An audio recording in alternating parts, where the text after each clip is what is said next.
Judaism loves a good wordplay.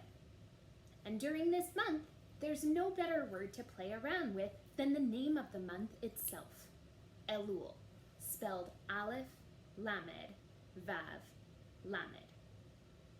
Now, when we take these letters and turn them into an acronym, the text that is most often associated with it comes from Shir HaShirim, the Song of Songs. It says, Ani lidodi v'dodi li, that I am my beloved's and my beloved is mine. There is, however, another text that we could use in this acronym form. It comes from the book of Exodus. It says, Ina liyado v'samachti lach, that it is delivered into their hands and I will establish it for you.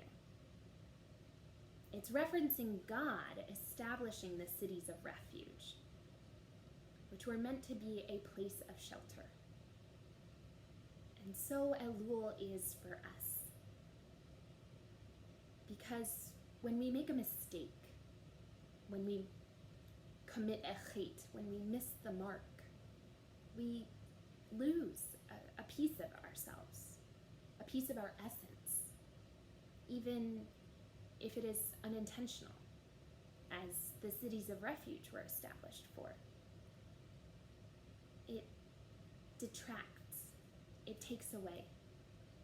And Elul becomes our refuge, our haven, our safe space, our safe place to do that important and intense spiritual awareness work,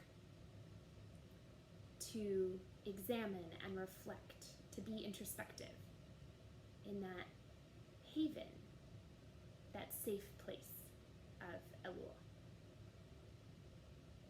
And so we take this time leading up to the High Holy Days to immerse ourselves in that work, to find in ourselves, within ourselves, that most important place, that awareness, that haven, our Elul.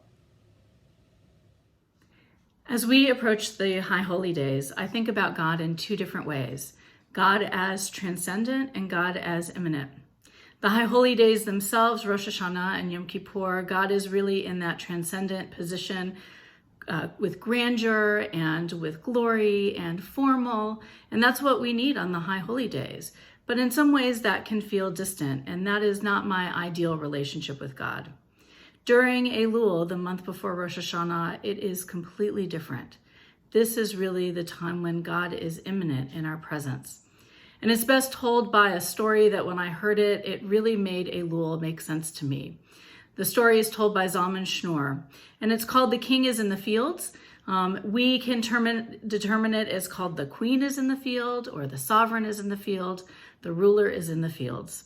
And the story goes that on a normal day, a special day, if you want to make an appointment with the ruler, if you want to see the ruler, it takes a lot of work. You have to go through the scheduler or the secretary. You have to way in advance make an appointment.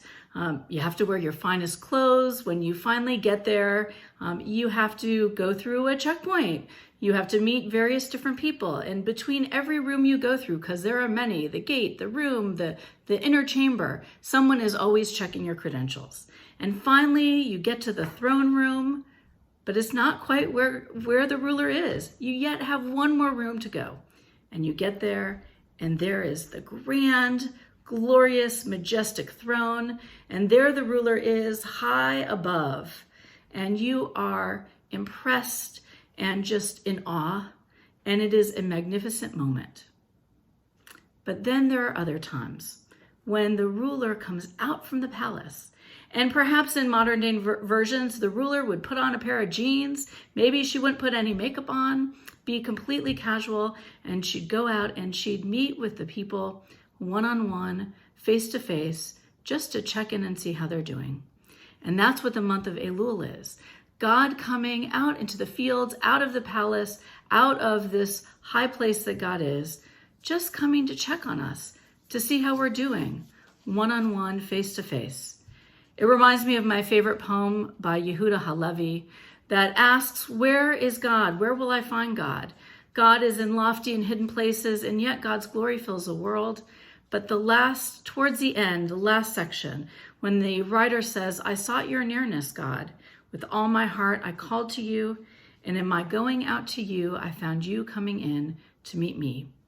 How will you welcome God when God comes to meet you in this month of Elul?